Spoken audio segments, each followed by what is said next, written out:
观众朋友们，大家好，欢迎收看《洋厨房卖家秀买家秀》，我是刘烨。炎炎夏日呢，气温一浪高过一浪，待在空调房里呢，都不太想下厨做饭了。那我们今天的卖家秀就要为您推荐一些夏日的清凉美食，陪您清清凉凉过夏天。I'm Rachel Khoo, and there's nothing I like more than the simple things in life. Like home cooking, made with the kind of ingredients you can buy at the local shop. The most delicious dishes don't need to be complicated. Oh, it smells so amazing.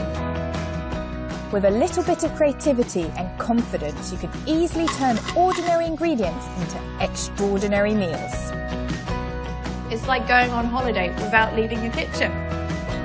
The kind of meals that put a smile on your face.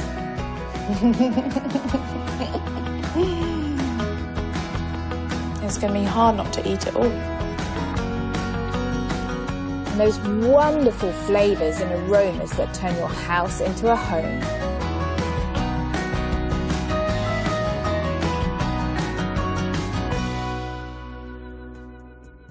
Wherever I go in the world, I like to collect ideas for recipes.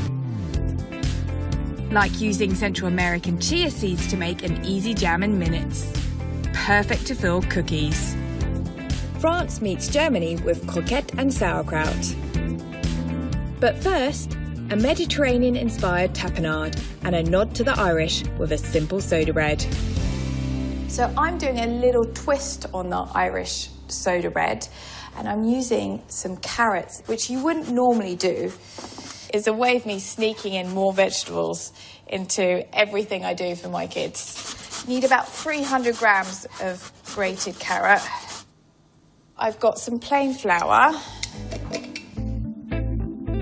I mixed 200 grams of plain flour with 200 grams of a more robust flour, like wholemeal. It's quite heavy, whereas if you mix it, you kind of get that lovely nuttiness from the wholemeal flour, but you still get a bit of lightness from the plain flour. So traditionally in soda bread, you use bicarbonate soda, but I don't have any bicarbonate soda, so I'm using baking powder. Baking powder is half the strength, so I need 4 teaspoons. Next, a good pinch of salt. At the back of the cupboard, I found some fried onions. And these are the fried onions you put on hot dogs. But if you don't have these, you could just literally fry an onion in some oil until it's golden and add that. It would be the same flavour. I love the fact that in your kitchen you can travel the whole world. You literally can open up your cupboard and you've got ingredients, this recipe, it's going to Ireland. Another recipe, you could go off to South America. So you can go around the world with all these different ingredients only from your kitchen. I love cheese. And I always have these odds and ends of cheese in the fridge. I'm using 200 grams of mature cheddar. But you could also use any cheese you've got in the fridge. Finally, 100 ml of buttermilk to add acidity and activate the baking powder. At this point, the best tool you can use is your hand. And all you're doing is bringing everything together. So it's not really kneading. This is the bit kids always love because you just kind of get your hands in and give it a squeeze. Sometimes it's easier just to rub off the last bits of flour, then wash it off completely.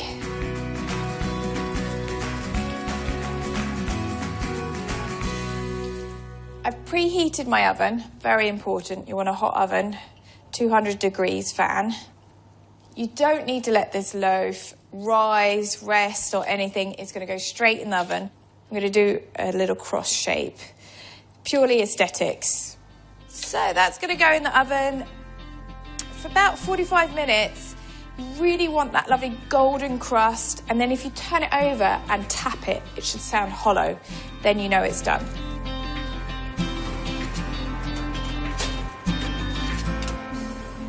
With my soda bread, I'm going to make a quick and easy tapenade. And tapenade is originally from the south of France.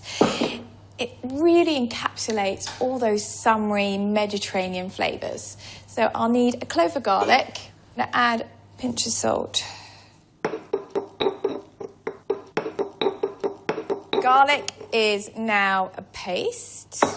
And I'm going to add an anchovy. Gives it kind of that depth of flavour. Doesn't make it taste fishy at all, if you're worried about that. Final ingredient, which is quite important, are some olives.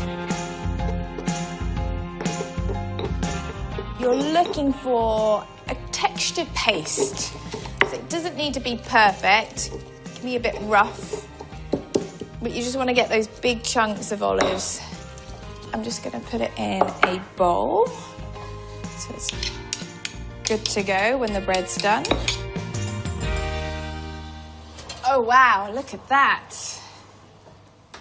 You can see it's got this lovely crisp crust on the top. You can see the melted cheese, beautiful orange colour from the carrots. Then if you turn it over and tap it, sounds hollow. You can actually just eat it on its own because it's so good. It's so packed full of flavour. It's crispy. Look at that. You can see all the little carrots speckled through. Little pockets of cheese in there. Nothing smells more homely than the smell of freshly baked bread. And this one is that cheese and onion combination. It's a classic combination, but it just makes this bread extra special. You could just slather this with some butter, but actually I have something better, some tapenade. And you really only need a tiny, tiny bit. So, because it's packed full of flavour, just a little bit on there. Have to have a taste.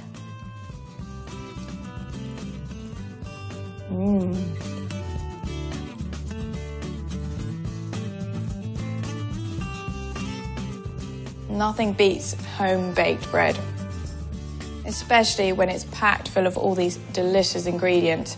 That bit of tapenade completely transports me to the south of France. Thinking summer holidays right now. I might have to have another slice.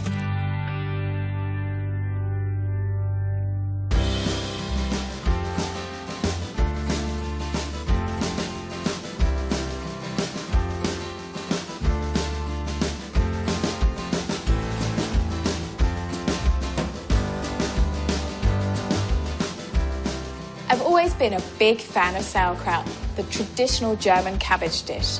Mine has a colourful pink twist. And with my sauerkraut, I'm going to do the French courgette potato nuggets. And what I love about this recipe, it uses up ingredients you have in your fridge already. I'm using 250 grams of mashed potato and 100 grams of leftover veg. I have carrots and peas. Nice bit of salt, plenty of black pepper, don't be shy. I'm making round croquette. You could do traditional cylinders. The key is keeping them the same size. I'm a big fan of not wasting any food. I grew up with a mum who always used up leftovers. We used to have leftover night. Malaysian rendang curry, spaghetti bolognese, Sunday roast, Austrian schnitzel, loads of different dishes on leftover night. It was a bit like a meeting of the UN. So never one to waste any food. It's the worst thing you could do. Lay out 4 plates for the coating. One with plain flour, the next with 2 whisked eggs, and then another with breadcrumbs.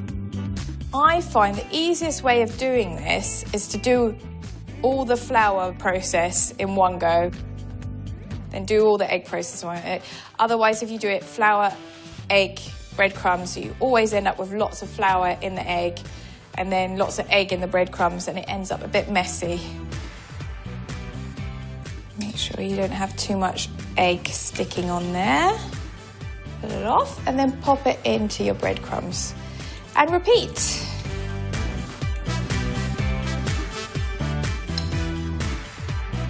There's enough for around 10 croquettes.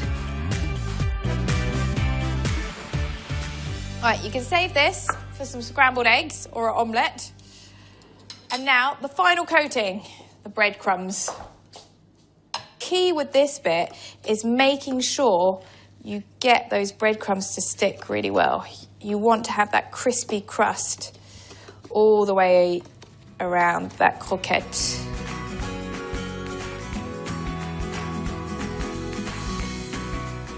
They're all ready to go. Just need a baking dish, a little bit of oil.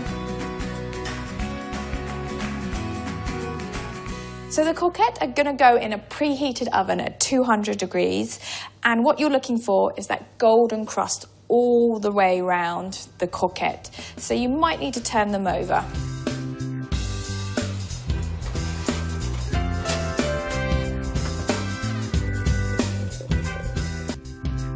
To go with this crispy croquette, I'm making a vibrant pink sauerkraut. It all starts with finely slicing around a kilo of the humble star cabbage.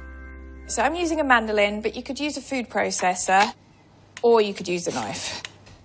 The thickness is about a couple millimetres. So that's the cabbage shredded. I'm going to pop that in my bowl. When you're doing this process, what you're doing is basically capitalising on the natural bacteria in the air, and that's combined with the salt, and that creates like lactofermentation. Essentially, starches and sugar in the veg break down into lactic acid. Next, the colour, beetroot. This is very powerful. It's going to give the sauerkraut a fantastic pink colour, and also give my fingers a bright pink colour. I'm going to add some juniper berries, and they give it a lovely flavour. If you don't have juniper berries, you could use some black peppercorns. Finally, salt, key for creating perfect fermentation conditions and helping to kill off bad bacteria. Now, this is where a big bowl comes in handy, because you just really need to kind of get into the cabbage and give it a good, massage. I'm always thinking about colours, and I thought sauerkraut, when you look at it in a jar, it looks a bit beige, doesn't look very appetising, and I was like, why not make it bright pink? Definitely can feel how the cabbage is starting to soften a little bit in my hand. It's not as hard or crunchy as beforehand. We're getting lots of nice cabbage juice at the bottom, and the cabbage is broken down. So you want to use a glass jar, and you want to make sure you sterilise your glass jar. And there are two ways you can sterilise a glass jar. You can either put it through the hot wash in the dishwasher, or you can pop it in an oven at 160 degrees for 10 minutes, and then it'll be sterilised.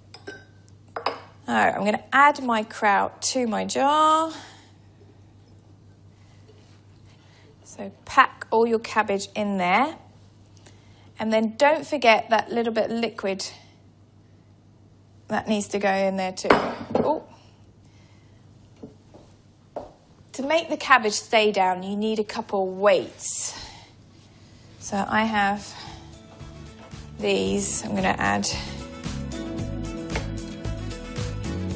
The weights push the veg down into the liquid, helping with the fermentation process. A filled heavy smaller jar will also work. It takes about a minimum of 4 days, leaving it in a room at 20 degrees, and then the bacteria will start working and the cabbage will develop flavour. So from the 4th day, what you can do is start tasting it, and when it reaches that level of sourness you like, you can put it in the fridge. The croquettes have been crisping for around 15 minutes. Let's have a little peek. Yes, look at that. They've got a lovely golden colour. Now, here's the kraut I made earlier. Let's have a little look inside this croquette. So you have that soft centre, that crispy golden crust with the soft centre. Have a little taste. Super hot. But can you hear that crunch? Oh, I love a bit of crunch. And top it all off with some sauerkraut.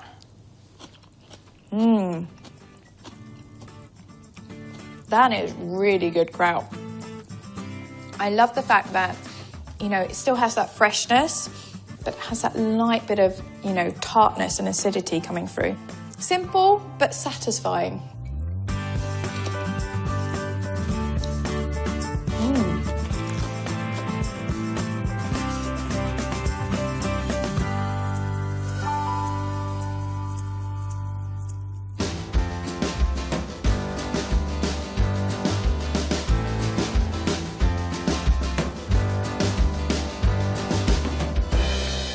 I'm going to make some rye and raspberry cookies. And I'm going to make my own raspberry jam. So traditionally, raspberry jam, you would use pectin to thicken the jam, but I'm actually going to use chia seeds. Chia seeds thicken the jam by absorbing excess moisture. Into a hot pan, add 250 grams of raspberries, a squeeze of lemon juice, and 2 tablespoons of honey to sweeten.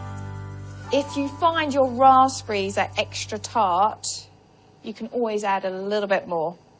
Now I'm going to pop the lid on and let that cook away, and what will happen, the raspberries will disintegrate. Traditional jam is usually made with pectin, and pectin is found in apple seeds, for instance. And what the pectin does is it thickens the jam and makes it set. But what I'm using as a setting agent for this jam is chia seeds, which originally come from Central America. Oh, that sweet smell of raspberries, divine. Reminds me of doing pick your own. As a kid, I did a lot of pick your own. And the problem with pick your own was I ate way too much.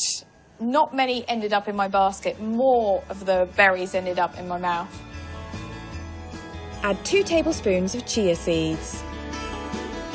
And just mix them in.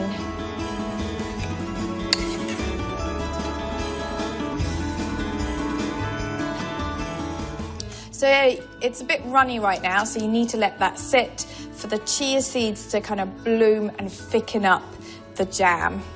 And then you know it's ready.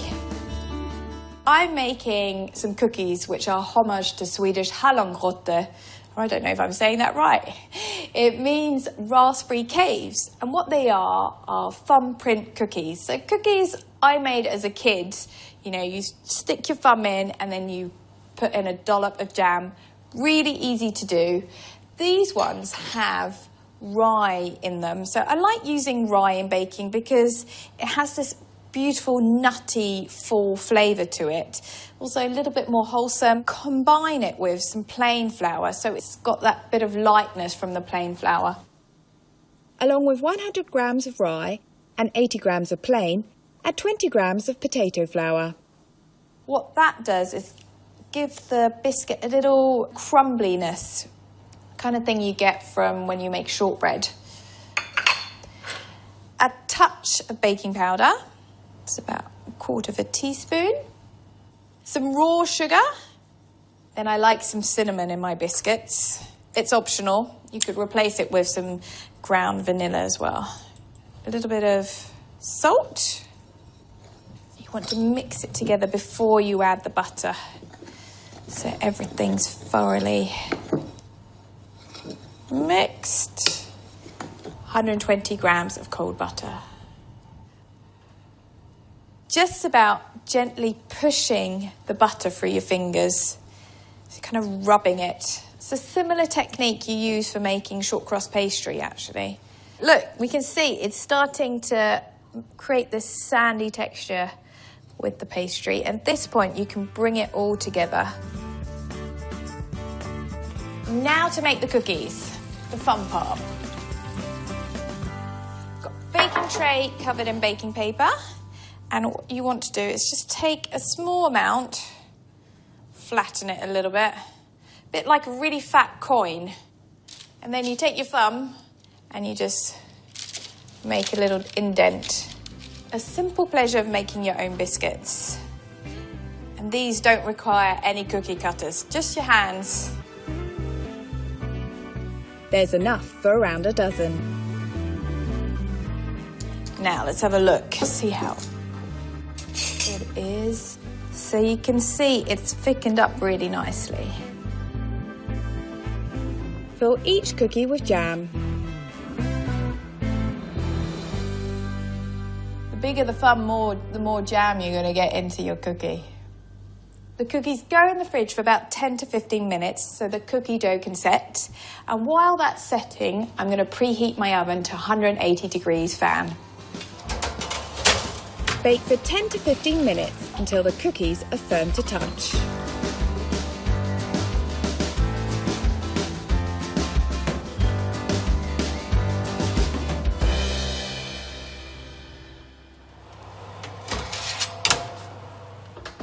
Look at these.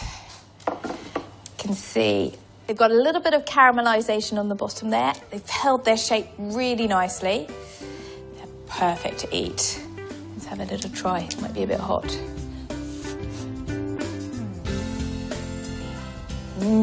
Lovely crumbly texture. Melts in your mouth. That butteriness, and the rye adds that lovely nuttiness. And then that bit of pop from the raspberry. It's going to be super hard not to eat them all.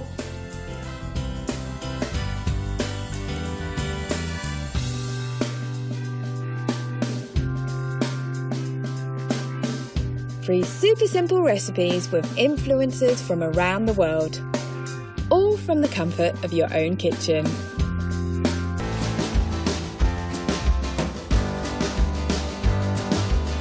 Next, a beef stew made with 3 cups of meat, the first of which isn't often used.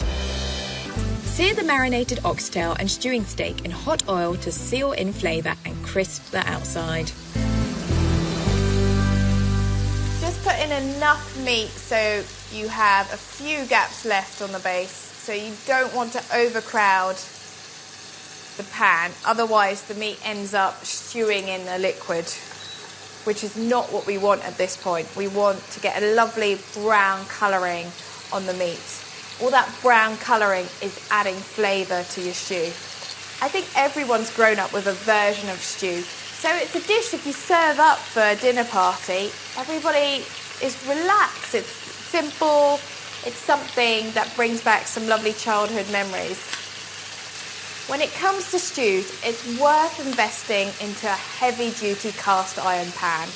I mean, these are the kind of pans which are a little bit expensive, but will actually keep for a lifetime if you look after them. My mum has our orange cast iron pan at home, which I remember as a kid, and she still has it. So it's well worth investing in, because this cast iron pan, you can use it on the hob and then you can pop it in the oven as well. Oxtail takes a little bit longer, but you can see this piece, we've got that beautiful kind of caramelisation, that browning which has happened. Lardons go, the oxtail, the stewing beef. Add the carrots, a pinch of black pepper, and the liquid from the marinade. And then we've got half a litre of water. Pop your tomatoes in there. Pinch of salt in there. I like to alternate it, so I'm doing potato, squash, potato, squash. This is a simple technique, you spend a little bit more time now and then you get that wow factor at the table when you come to serve it. All right, all the slices have been used up now. Look at this beauty. Right, I'm gonna get a nice portion here. Oh, it smells so amazing. 希望我们推荐的清凉美食能够让您清凉一下。而我们这期节目也要和您说再见啦，感谢您的收看，下周同一时间不见不散啦。